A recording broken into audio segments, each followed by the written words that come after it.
Hello my dear students, ಹೇಗಿದ್ದೀರಾ ಎಲ್ಲರೂ? Welcome to Pallavi tutorials. ಮಕ್ಕಳ ಈ ಒಂದು ವಿಡಿಯೋದಲ್ಲಿ ದ್ವಿತೀಯ PUC ವಿಷಯ ಕನ್ನಡಕ್ಕೆ ಸಂಬಂಧಪಟ್ಟ ಹಾಗೆ ಮಾದರಿ ಪ್ರಶ್ನೆ ಪತ್ರಿಕೆ 3 ಏನಿದೆ ಅದಕ್ಕೆ ಉತ್ತರವನ್ನು ಹೇಳ್ತಾ ಇದ್ದೀನಿ. ಸೊ ಈ ವರ್ಷ 2025-26ನೇ ಸಾಲಿನಲ್ಲಿ ಬರುವಂತಹ ವಾರ್ಷಿಕ ಪರೀಕ್ಷೆಗೆ ತಯಾರಿಯನ್ನು ಚೆನ್ನಾಗಿ ನಡೆಸ್ಕೊಳ್ಬೇಕು ನೀವು, ಹಾಗೂ ಪ್ರಶ್ನೆಗಳು ಯಾವ ರೀತಿಯಾಗಿ ಬರುತ್ತೆ ಅನ್ನೋದ್ರ ಬಗ್ಗೆ ನಿಮಗೂ ಒಂದು ಐಡಿಯಾ ಬರಬೇಕು ಅನ್ನುವಂತಹ ಕಾರಣಕ್ಕೆ ನೀಲನಕ್ಷೆ ಬ್ಲೂ ಪ್ರಿಂಟನ್ನು ಕೂಡ ರಿಲೀಸ್ ಮಾಡಿದ್ದಾರೆ ಬೋರ್ಡ್ ಅವರು. ಅದೇ ರೀತಿಯಾಗಿ ಪ್ರತಿಯೊಂದು ವಿಷಯಕ್ಕೆ ಸಂಬಂಧಪಟ್ಟಾಗೆ 3 ಮಾದರಿ ಪ್ರಶ್ನೆ ಪತ್ರಿಕೆಗಳನ್ನು ಬಿಡುಗಡೆ ಮಾಡಿದ್ದಾರೆ, ಹೌದಲ್ವಾ?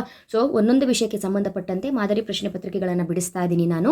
ಇಂಗ್ಲೀಷ್ ಆಲ್ರೆಡಿ ಮುಗಿದೋಗಿದೆ, ಎಕನಾಮಿಕ್ಸ್ ಕೂಡ ಮುಗಿದೋಗಿದೆ. ಇವಾಗ ಕನ್ನಡ ಕೊನೆಯದಾಗಿ ಪ್ರಶ್ನೆ ಪತ್ರಿಕೆ 3 ಏನಿದೆ ಇದಕ್ಕೆ ಉತ್ತರವನ್ನು ಹೇಳ್ತಾ ಇದ್ದೀನಿ. ಮೊದಲ 2 ಪ್ರಶ್ನೆ ಪತ್ರಿಕೆಗಳಿಗೆ ಉತ್ತರವನ್ನು ಹೇಳಿರುವಂಥ ವಿಡಿಯೋನ ವಾಚ್ ಮಾಡಿಲ್ಲ ಅಂತ ಹೇಳಿದ್ರೆ ವಾಚ್ ಮಾಡಿ. ಯಾಕಂತ ಹೇಳಿದ್ರೆ ಅಲ್ಲೊಂದು ಕಂಪ್ಯಾರಿಸನ್ ನಿಮಗೆ ಗೊತ್ತಾಗುತ್ತೆ. ಈ 2 ಅಂಕದ ಪ್ರಶ್ನೆಗಳು, 3 ಅಂಕದ ಪ್ರಶ್ನೆಗಳು ಹಾಗೂ 4 ಅಂಕದ ಪ್ರಶ್ನೆಗಳು ಬಹುಮುಖ್ಯವಾಗಿ ಎಕ್ಸಾಕ್ಟಾಗಿ ಯಾವ ಪದ್ಯದಲ್ಲಿ ಬರುತ್ತೆ, ಯಾವ ಗದ್ಯದಲ್ಲಿ ಬರುತ್ತೆ ಅನ್ನೋದು ತುಂಬ ಇಂಪಾರ್ಟೆಂಟು. ಸೊ ನಿಮಗೊಂದು ಐಡಿಯಾ ಸಿಗುತ್ತೆ ಯಾವ ಪದ್ಯದಲ್ಲಿ 4 ಪ್ರಶ್ನೆಗಳು ಬರುತ್ತೆ, ಅದರಲ್ಲಿ 3 ಪ್ರಶ್ನೆಗೆ ಉತ್ತರವನ್ನು ಬರಿಬೇಕು. ಯಾವ ಗದ್ಯದಲ್ಲಿ 4 ಪ್ರಶ್ನೆಗಳು ಬರುತ್ತೆ, ಅದಕ್ಕೆ 2 ಪ್ರಶ್ನೆಗೆ ಉತ್ತರವನ್ನು ಬರಿಬೇಕು. ಅಥವಾ 4 ಅಂಕದ್ದು ಅಂತ ಬಂದಾಗ ದಣಿಗಳ ಬೆಳ್ಳಿ ಲೋಟ 3 ಪ್ರಶ್ನೆ ಓದ್ಕೊಂಡ್ರೆ ಸಾಕು, 1 ಪ್ರಶ್ನೆ ಗ್ಯಾರಂಟಿ. ಈ ರೀತಿಯಾಗಿ ಹಲವಾರು ಐಡಿಯಾಗಳು ನಿಮಗೆ ಸಿಗಬೇಕು ಅಂತ ಹೇಳಿದ್ರೆ ಎಲ್ಲ ವೀಡಿಯೋಸ್ಗಳನ್ನ ವಾಚ್ ಮಾಡಬೇಕು. ಒಂದೇ ವಿಡಿಯೋದಲ್ಲಿ ಅಷ್ಟು ಇನ್ಫಾರ್ಮೇಷನ್ನ ಕವರ್ ಮಾಡಲಿಕ್ಕಾಗಲ್ಲ.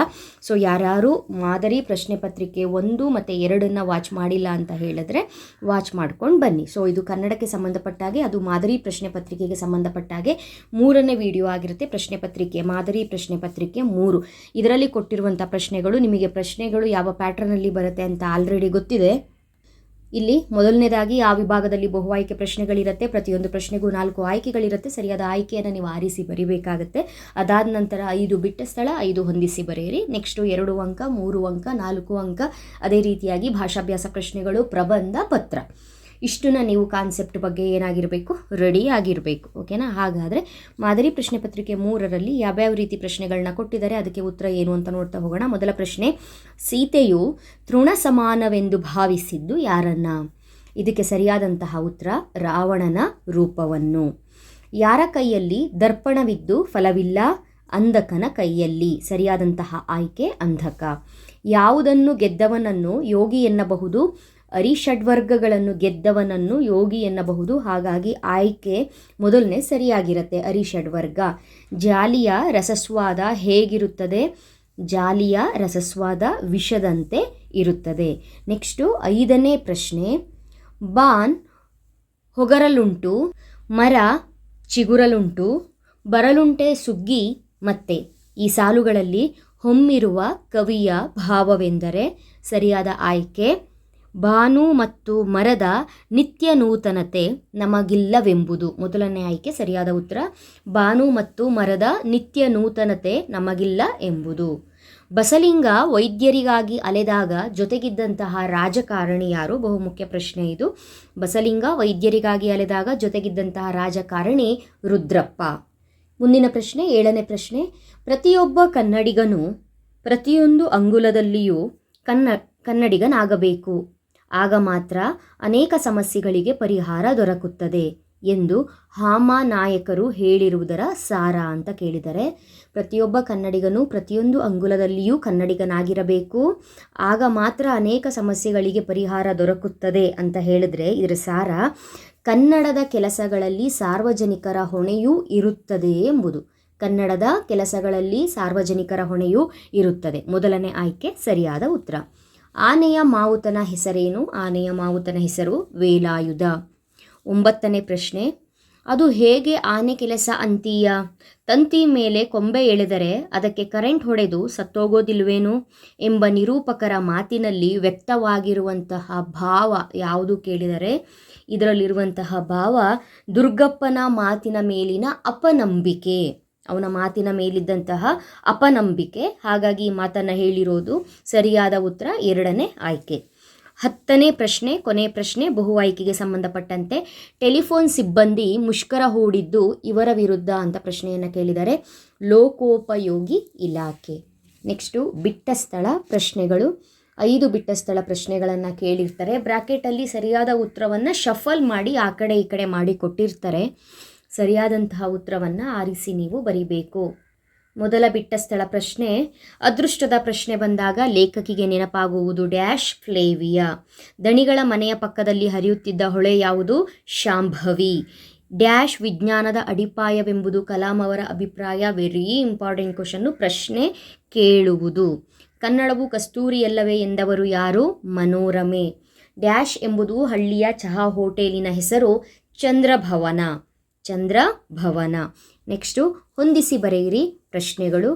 ನಿಮಗೆ ಆ ವಿಭಾಗದಲ್ಲಿ 5 ಪ್ರಶ್ನೆಗಳನ್ನ ಕೊಟ್ಟಿರ್ತಾರೆ. ಪಕ್ಕದಲ್ಲಿರುವಂತಹ ಉತ್ತರಗಳನ್ನು ಸರಿಯಾಗಿ ಹೊಂದಿಸಿ ಸರಿಯಾದ ಉತ್ತರವನ್ನು ಬರಿಬೇಕು. ಮೊದಲ ಹೊಂದಿಸಿ ಬರೆಯಿರಿ ಪ್ರಶ್ನೆ, ಸೋಮೇಶ್ವರ ಶತಕ. ಸೋಮೇಶ್ವರ ಶತಕಕ್ಕೆ ಸರಿಯಾದಂತಹ ಉತ್ತರ ಪಗೆಯಂ ಬಾಲಕನೆಂಬರೆ. ಎರಡನೇ ಪ್ರಶ್ನೆ, ಜಾಲಿಯ ಮರದಂತೆ. ಜಾಲಿಯ ಮರದಂತೆ ಇದಕ್ಕೆ ಸರಿಯಾದಂತಹ ಉತ್ತರ ಕೀರ್ತನೆ. ವ್ಯಕ್ತಿಪರ ಕವನಗಳು. ವ್ಯಕ್ತಿಪರ ಕವನಗಳು ಅಂತ ಹೇಳಿದರೆ KS ನಿಸಾರ್ ಅಹಮದ್. ಹತ್ತಿ ಚಿತ್ತ ಮತ್ತು ಅಂತ ಕೊಟ್ಟಿದ್ದಾರೆ ಟಿ ಯಲ್ಲಪ್ಪ. ಸರಿಯಾದ ಉತ್ತರ ಸುಕನ್ಯಾ ಮಾರುತಿ ನಾನೆಂಬ ಮಾಯೆ. ಇದಿಷ್ಟು ಕೂಡ ಹೊಂದಿಸಿ ಬರೆಯಿರಿ ಪ್ರಶ್ನೆ ಏನಿದೆ ಇದಕ್ಕೆ ಸರಿಯಾದಂತಹ ಉತ್ತರ. ನೆಕ್ಸ್ಟು ಮುಂದಿನದು ನಿಮಗೆ ಗೊತ್ತಿರುವಂಥ ವಿಚಾರ. ಆ ವಿಭಾಗದಲ್ಲಿ 2 ಅಂಕದ ಪ್ರಶ್ನೆಗಳನ್ನ ಕೇಳಿರ್ತಾರೆ. ಮೊದಲ 4 ಪ್ರಶ್ನೆ ಪದ್ಯಕ್ಕೆ ಸಂಬಂಧಪಟ್ಟಂತೆ, ನಂತರದ 4 ಪ್ರಶ್ನೆ ಗದ್ಯಕ್ಕೆ ಸಂಬಂಧಪಟ್ಟಂತೆ, ಆನಂತರದ 4 ಪ್ರಶ್ನೆ ದೀರ್ಘ ಗದ್ಯಕ್ಕೆ ಸಂಬಂಧಪಟ್ಟಂತೆ ಕೇಳ್ತಾರೆ. ದೀರ್ಘ ಗದ್ಯಕ್ಕೆ ಸಂಬಂಧಪಟ್ಟಂತೆ ಕೆಲವೊಂದು ಪ್ರಶ್ನೆಗಳು ತುಂಬಾ ಇಂಪಾರ್ಟೆಂಟು, ಕರೆಕ್ಟಾಗಿ ನೋಡ್ಕೊಳ್ಬೇಕು. ಮುಂದಿನ ದಿನಗಳಲ್ಲಿ ಕೃಷ್ಣೇಗೌಡನ ಆನೆಯಲ್ಲಿ ನೀವು ನೋಡ್ಕೊಳ್ಬೇಕಾಗಿರುವಂತಹ ಕೆಲವು ಪ್ರಶ್ನೆಗಳು ಯಾವುದು ಅನ್ನೋದನ್ನು ನಾನು ನಿಮಗೆ ಲಿಸ್ಟ್ ಹೇಳ್ತೀನಿ.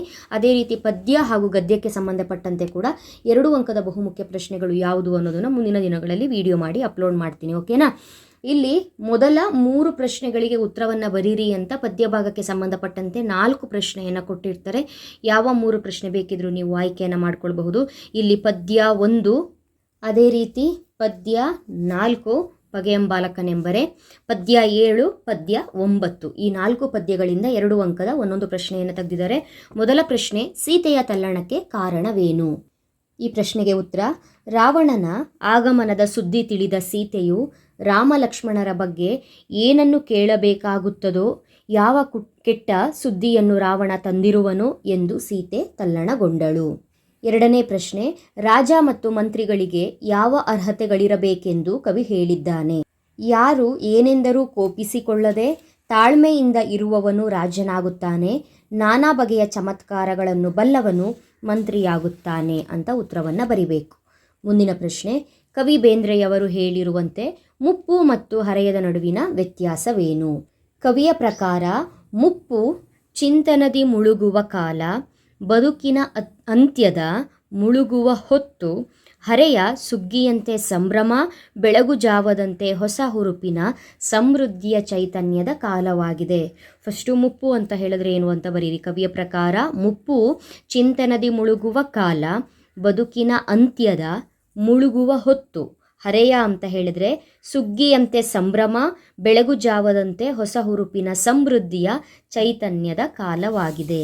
ಮುಂದಿನ ಪದ್ಯಕ್ಕೆ ಸಂಬಂಧಪಟ್ಟ ಹಾಗೆ ಕೊನೆ ಪ್ರಶ್ನೆ 2 ಅಂಕದ್ದು, ಶಿಲುಬೆಗೆ ಏರಿಸಿದವರ ಗುಣಗಳು ಇಂದು ಯಾವ ವೇಷ ತಾಳಿವೆ?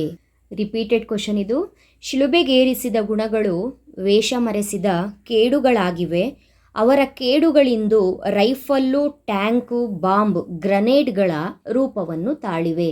ಗದ್ಯ ಭಾಗಕ್ಕೆ ಸಂಬಂಧಪಟ್ಟಂತೆ 4 ಪ್ರಶ್ನೆಗಳನ್ನ ಕೊಟ್ಟಿರ್ತಾರೆ. 2 ಪ್ರಶ್ನೆಗೆ ಉತ್ತರವನ್ನು ಬರಿಬೇಕು. ಗದ್ಯ 1, ಗದ್ಯ 4, ಗದ್ಯ 6 ಹಾಗೂ ಗದ್ಯ 8ರಲ್ಲಿ ಒಂದೊಂದು ಪ್ರಶ್ನೆಯನ್ನು ಕೇಳ್ತಾರೆ. ಬಸಲಿಂಗನ ಹೆಂಡತಿ ಸಿದ್ಲಿಂಗಿ ಏನನ್ನು ಹೇಳುತ್ತಲೇ ಇದ್ದಳು? ಅಥವಾ ಹೆಂಡತಿ ಸಿದ್ಲಿಂಗಿ ಏನು ಹೇಳುತ್ತಲೇ ಇದ್ದಳು ಅಂತ ಹೇಳಿದ್ರು ಕೂಡ ಇದೇ ಉತ್ತರ. ಹೆಂಡತಿ ಸಿದ್ಲಿಂಗಿ ಮಗುವಿಗೆ ಮೈಯಲ್ಲಿ ಸರಿಯಿಲ್ಲ, ಕೆಮ್ಮು ಹೋಗುತ್ತಲೇ ಇಲ್ಲ, ಶಿವನೂರು ಸ್ವಾಮಿಗಳಿಗೆ ತೋರಿಸಬೇಕು ಎಂದು ಹೇಳುತ್ತಲೇ ಇದ್ದಳು. ಮುಂದಿನ ಪ್ರಶ್ನೆ, ಹಾಮ ನಾಯಕರಲ್ಲಿ ಕನ್ನಡ ಪ್ರೀತಿ ಸ್ಫುರಿಸಿದ್ದು ಹೇಗೆ? ಗದ್ಯ 4 ಕನ್ನಡವನ್ನು ಕಟ್ಟುವ ಕೆಲಸ ಈ ಒಂದು ಅಧ್ಯಾಯದ ಮೇಲೆ ಕೇಳಿರುವಂತಹ ಪ್ರಶ್ನೆ.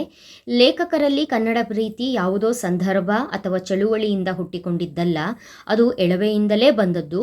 ಮಾಸ್ತಿ, ಕುವೆಂಪು, ತೀನಂಶ್ರೀ ಅವರ ಪದ್ಯಗಳನ್ನು ಪಠ್ಯಪುಸ್ತಕಗಳಲ್ಲಿ ಓದಿದಾಗ ಕನ್ನಡ ಪ್ರೀತಿ ಸ್ಫುರಿಸಿದ್ದು. ಮುಂದಿನ ಪ್ರಶ್ನೆ, ಕಲಾಂ ಅವರ ಬಂಡೆಗಳ ಬಸಿರಲ್ಲಿ ಕಂಡಿದ್ದೇನು? ಕಲಾಂ ಅವರು ಬಂಡೆಗಳ ಬಸಿರಲ್ಲಿ ಕಂಡದ್ದೇನು?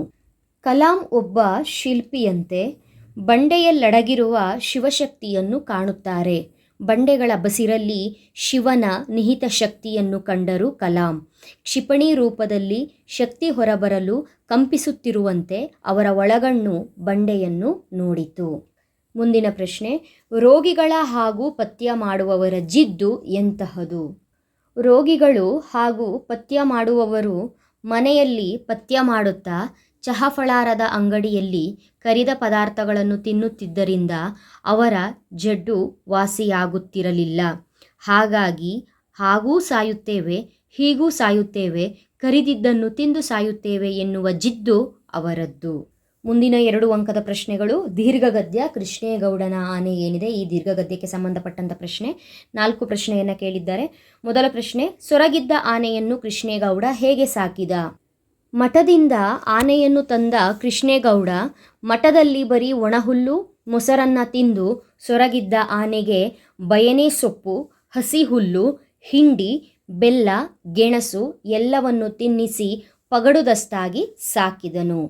ಮುಂದಿನ ಪ್ರಶ್ನೆ, ಫಾರೆಸ್ಟ್ ಡಿಪಾರ್ಟ್ಮೆಂಟಿನವರ ನಂಬರ್ 1 ಎನಿಮಿಗಳು ಯಾರು ಯಾರು? ಮಲೆನಾಡಿನ ಮಳೆಗೆ PWDನವರು, ಕರೆಂಟಿನವರು, ಟೆಲಿಫೋನ್ ಡಿಪಾರ್ಟ್ಮೆಂಟುಗಳು ಫಾರೆಸ್ಟ್ ಡಿಪಾರ್ಟ್ಮೆಂಟಿನವರ ನಂಬರ್ 1 ಎನಿಮಿಗಳು. ಮುಂದಿನ ಪ್ರಶ್ನೆ, ನಾಯಿ ಕಚ್ಚಿದ್ದೆಲ್ಲಿ ಎಂದಾಗ ಜಬ್ಬಾರ್ ಇರುಸುಮುರುಸಿನಿಂದ ಏನು ಹೇಳಿದನು ಅಂತ ಪ್ರಶ್ನೆಯನ್ನು ಕೇಳಿದ್ದಾನೆ. ರಿಪೀಟ್ ಆಗಿರುವಂಥ ಪ್ರಶ್ನೆಗಳೇ ಇದು. ನಿರೂಪಕರು ಜಬ್ಬಾರನ ಅಂಚೆ ವಿಲೇವಾರಿ ಬಗ್ಗೆ ಆಕ್ಷೇಪಿಸಿದಾಗ ಆತ, ಅಯ್ಯೋ ಬಿಡಿ ಸರ್, ಯಾವುದೋ ಮದುವೆ ಮನೆ ಕಾಗದ ಸರ್, ನೀವೇನೂ ಹೋಗೋದಿಲ್ಲ ಏನಿಲ್ಲ, ಅವನ್ನು ಇವತ್ತು ಕೊಟ್ಟರೂ ಒಂದೇ, ನಾಳೆ ಕೊಟ್ಟರೂ ಒಂದೇ ಎಂದು ಅಸಡ್ಡೆಯಿಂದ ಹೇಳುತ್ತಿದ್ದನು. ನೆಕ್ಸ್ಟು, ಆನೆಯನ್ನು ಹದ್ದು ಬಸ್ತಿನಲ್ಲಿಡುವುದರ ಬಗ್ಗೆ ವೇಲಾಯುಧನ ಅಪ್ಪ ಏನು ತಿಳಿಸಿದ್ದ? ಆನೆಯ ಕಾಲಿನ ಉಗುರುಗಳ ಬಳಿ ಅಂಕುಶದಿಂದ ತಿವಿದರೆ ಅದಕ್ಕೆ ಪ್ರಾಣವೇ ಹೋಗುವಷ್ಟು ನೋವಾಗುತ್ತದೆಂದು, ಆ ಭಯಂಕರ ನೋವಿಗೆ ಎಂಥ ಪುಂಡು ಆನೆಯಾದರೂ 4 ಸಾರಿ ತಿವಿಯುವುದರೊಳಗೆ ಶರಣಾಗಿ ನೆಲದ ಮೇಲೆ ಮಲಗಿ ಬಿಡುತ್ತದೆಂದು ವೇಲಾಯುಧನ ಅಪ್ಪ ತಿಳಿಸಿದ್ದನು. ನೆಕ್ಸ್ಟು, ಈ ವಿಭಾಗಕ್ಕೆ ಸಂಬಂಧಪಟ್ಟಂತೆ ಸಂದರ್ಭದ ಪ್ರಶ್ನೆಗಳನ್ನ ಕೇಳುವಂಥದ್ದು. ಇಲ್ಲಿ ನಿಮಗೆ ಪದ್ಯದ ಮೇಲೂ ಸಂದರ್ಭ, ಗದ್ಯದ ಮೇಲೂ ಸಂದರ್ಭ ಹಾಗೂ ದೀರ್ಘಗದ್ಯದ ಮೇಲೂ ಕೂಡ ಸಂದರ್ಭದ ಪ್ರಶ್ನೆಗಳನ್ನ ಕೇಳ್ತಾರೆ. ಇಂಪಾರ್ಟೆಂಟ್ ಸಂದರ್ಭಗಳು ಯಾವುದು ಅನ್ನೋದನ್ನು ಮುಂದಿನ ದಿನಗಳಲ್ಲಿ ತಿಳಿಸ್ಕೊಡ್ತೀನಿ, ಯಾವ ಪದ್ಯದಿಂದ ಯಾವ ಗದ್ಯದಿಂದ ಓದ್ಕೊಳ್ಬೇಕು ಅಂತ. ಅದೇ ರೀತಿಯಾಗಿ ತುಂಬ ಇಂಪಾರ್ಟೆಂಟ್ ವಿಭಾಗ ಅಂತ ಹೇಳಿದ್ರೆ ಈ ವಿಭಾಗ. ಇಲ್ಲಿ 8 ಅಂಕಗಳನ್ನು ನೀವು ಈಸಿಯಾಗಿ ತಗೊಳ್ಬೇಕು ಅಂತ ಹೇಳಿದ್ರೆ 4 ಪದ್ಯದ ಮೇಲೆ ಪ್ರಶ್ನೆಯನ್ನು ಕೇಳ್ತಾರೆ. ಯಾವುದಾದ್ರೂ 2 ಪದ್ಯದ ಪ್ರಶ್ನೆಗಳಿಗೆ ಉತ್ತರವನ್ನು ಬರೆದ್ರೆ ಸಾಕು.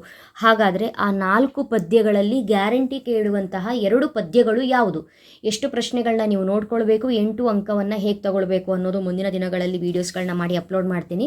ಯಾರ್ಯಾರು ಚಾನಲ್ಗೆ ಇನ್ನೂ ಸಬ್ಸ್ಕ್ರೈಬ್ ಆಗಿಲ್ಲ ಅಂತ ಹೇಳಿದ್ರೆ ಸಬ್ಸ್ಕ್ರೈಬ್ ಮಾಡಿಕೊಂಡು ಆಲ್ ಬಟನ್ನ ಕ್ಲಿಕ್ ಮಾಡ್ಕೊಂಡಿರಿ. ನನ್ನ ಚಾನಲಲ್ಲಿ ಏನೇ ವೀಡಿಯೋಸ್ಗಳು ಬಂದರೂ ಕೂಡ ನಿಮಗೆ ನೋಟಿಫಿಕೇಷನ್ ಬರುತ್ತೆ. ಅದಾದ ನಂತರ ಬಹುಮುಖ್ಯವಾಗಿ 4 ಅಂಕ ತಗೊಳ್ಳೋದು ಗದ್ಯ ವಿಭಾಗಕ್ಕೆ. ಅಂದರೆ ಗದ್ಯದಲ್ಲಿ 2 ಗದ್ಯದ ಮೇಲೆ 4 ಅಂಕದ 2 ಪ್ರಶ್ನೆಗಳನ್ನ ಕೇಳಿರ್ತಾರೆ. ಅಲ್ಲಿ 1 ಪ್ರಶ್ನೆಗೆ ನೀವು ಉತ್ತರವನ್ನು ಬರೆದ್ರಾಯಿತು. ದಣಿಗಳ ಬೆಳ್ಳಿ ಲೋಟ, ವಾಲ್ಪರೈ ದುರಂತ 2 ಕೂಡ ಗದ್ಯ ತುಂಬ ಇಂಪಾರ್ಟೆಂಟು. ಇದರಲ್ಲಿ ನೀವು ಯಾವುದು ಬೇಕಾದರೂ ಸೆಲೆಕ್ಟ್ ಮಾಡ್ಕೊಳ್ಬೋದು. ಬಟ್ ಅದರಲ್ಲಿ ಬರುವ ಎಲ್ಲ ಪ್ರಶ್ನೆಗಳನ್ನ ನೋಡ್ಕೊಂಡಿದ್ದೆ ಆದರೆ 4 ಅಂಕಗಳು ಗ್ಯಾರಂಟಿ. ನೆಕ್ಸ್ಟು ಕೊನೆಗೆ 4 ಅಂಕದ ಇನ್ನೊಂದು ಬಹುಮುಖ್ಯ ಪ್ರಶ್ನೆ ಬರೋದು ನಿಮಗೆಲ್ಲರಿಗೂ ಗೊತ್ತಿರೋ ಹಾಗೆ ಕೃಷ್ಣೇಗೌಡನ ಆನೆ.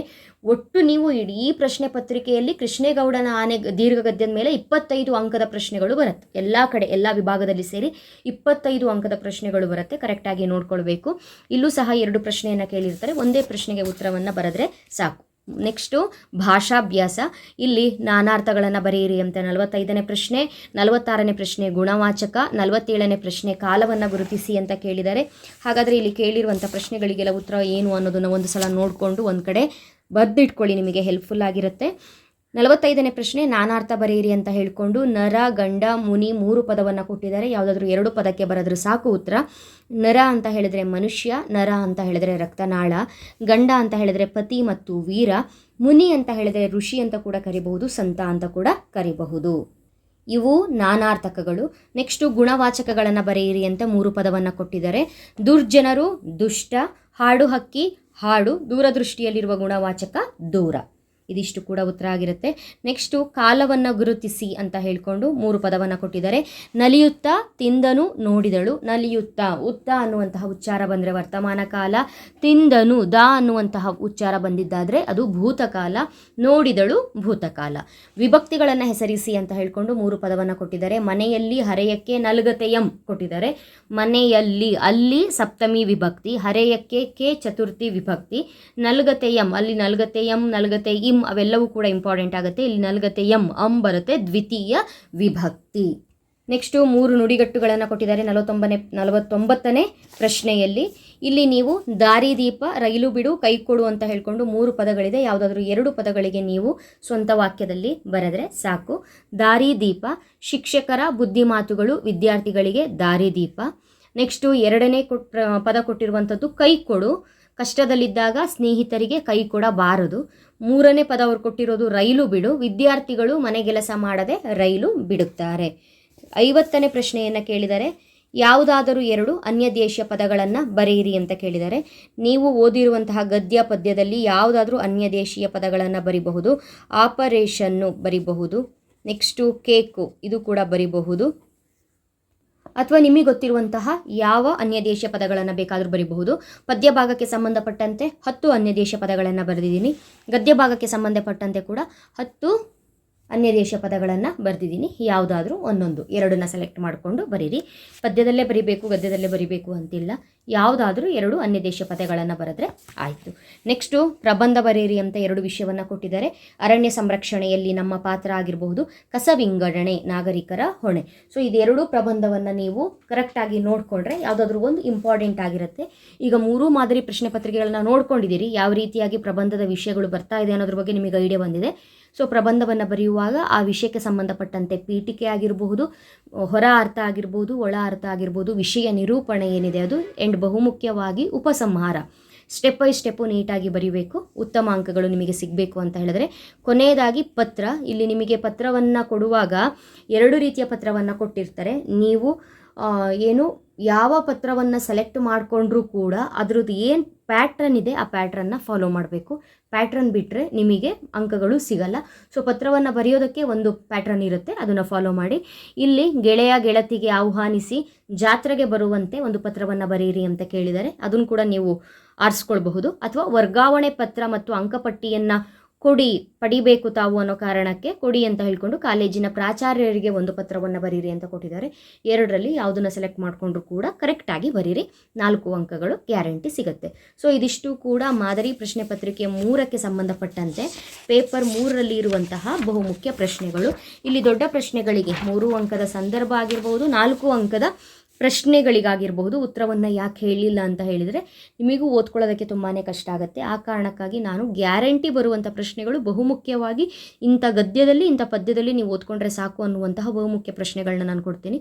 ಸೊ ಅಲ್ಲಿವರೆಗೂ ಸ್ವಲ್ಪ ವೆಯ್ಟ್ ಮಾಡಬೇಕಾಗತ್ತೆ. ಇವಾಗೇನು ಮಾದರಿ ಪ್ರಶ್ನೆ ಪತ್ರಿಕೆ ಬಂದಿದೆ ಈ ಪ್ಯಾಟ್ರನಲ್ಲೇ ಓದ್ಕೊಂಡು ಹೋಗಿ. ಬ್ಲೂ ಪ್ರಿಂಟನ್ನು ಕರೆಕ್ಟಾಗಿ ಫಾಲೋ ಮಾಡಲೇಬೇಕು. 1 ಅಥವಾ 2 ಪ್ರಶ್ನೆಗಳು ಚೇಂಜ್ ಆಗ್ಬೋದು ಅನ್ನೋದು ಬಿಟ್ಟರೆ ಬ್ಲೂ ಪ್ರಿಂಟ್ ಪ್ರಕಾರನೇ ಎಕ್ಸಾಮಿಗೆ ಕ್ವಶನ್ಸು ಬರುತ್ತೆ.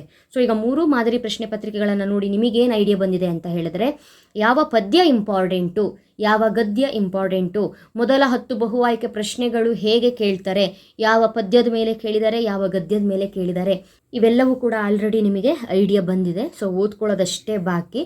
ಬಹುಮುಖ್ಯವಾಗಿ ಕೆಲವೊಂದು ಪ್ರಶ್ನೆಗಳು ರಿಪೀಟ್ ಆಗಿದೆ. ಎಲ್ಲ ವಿಭಾಗದಲ್ಲೂ ಕೆಲವೊಂದು ಪ್ರಶ್ನೆಗಳು ರಿಪೀಟ್ ಆಗಿದೆ. 3 ಮಾದರಿ ಪ್ರಶ್ನೆ ಪತ್ರಿಕೆಗಳಲ್ಲಿ ಕೆಲವೊಂದು ರಿಪೀಟ್ ಆಗಿರುವಂಥ ಪ್ರಶ್ನೆಗಳು ಯಾವುದಿದೆ ಅದನ್ನು ಗಮನ ಇಟ್ಟು ನೋಡ್ಕೊಳ್ಳಿ. ಓಕೆ ಅಲ್ವಾ? ಹಾಗಾದರೆ ಮುಂದಿನ ವಿಡಿಯೋದಲ್ಲಿ ಇನ್ನೊಂದು ಬಹುಮುಖ್ಯ ಮಾಹಿತಿಯೊಂದಿಗೆ ಮತ್ತೆ ಸಿಗ್ತೀನಿ. ಅಲ್ಲಿವರೆಗೂ ಚೆನ್ನಾಗಿ ಓದ್ಕೊಳ್ಳಿ. Thank you. All the best.